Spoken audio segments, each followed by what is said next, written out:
En France, moquer les lenteurs du service public est une sorte de sport national. Sauf que les États-Unis n'ont visiblement rien à nous envier, comme l'illustre l'incroyable histoire vécue par Jeannette Taylor. Le 31 mai, cette Américaine originaire de Chicago a enfin obtenu le logement social qu'elle espérait. Le problème, si est-il que cette bonne nouvelle est arrivée 29 ans après en avoir fait la demande. J'ai sollicité un logement social en 1993. Et je suis restée sans nouvelles jusqu'en 2004, date à laquelle j'ai reçu un coup de fil me disant que mon fils, qui venait de terminer ses études secondaires, ne pouvait pas être sur mon bail et qu'il me fallait choisir entre lui et le logement. J'ai gardé mon fils, bien sûr. Aujourd'hui, en 2022, j'ai finalement reçu une lettre m'informant que j'étais en tête de la liste d'AT&T. Je me suis assise sur mon lit pendant 1 heure, en me disant « Dis donc Dieu, tu as un sacré sens de l'humour », raconte celle qui a désormais 48 ans. Vivre dans un endroit décent devrait être un droit fondamental dans le pays le plus riche du monde. Elle en avait 19 lorsqu'elle a envoyé son premier courrier à l'équivalent de l'office HLM de la 20e circonscription de Chicago pour demander un logement décent. À cette époque, la jeune femme est dans une situation précaire et s'occupe seule de ses 3 enfants. Mais rien n'y fait.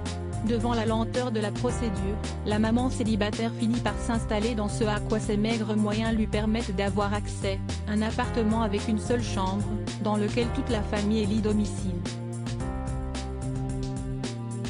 Heureusement, avec l'aide d'un proche qui lui consent un loyer à taux amical, elle parvient, en 2000, à intégrer un logement doté de 4 chambres.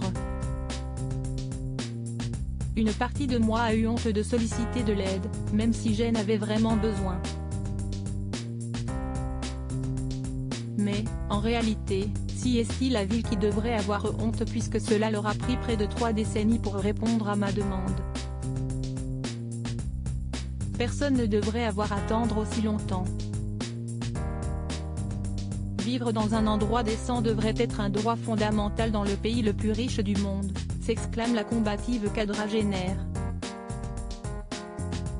À Chicago, le délai d'attribution de logements sociaux dépasse encore souvent les 25 ans. Une mère courage qui, en 2015, s'est fait élire conseillère municipale de son arrondissement de Chicago pour batailler sur ce sujet. Car cet interminable délai d'attente est hélas habituel aux États-Unis. Sous nos latitudes hexagonales, force est aussi de constater qu'il faut généralement s'armer de patience pour obtenir un logement social, mais bien moins qu'outre-Atlantique.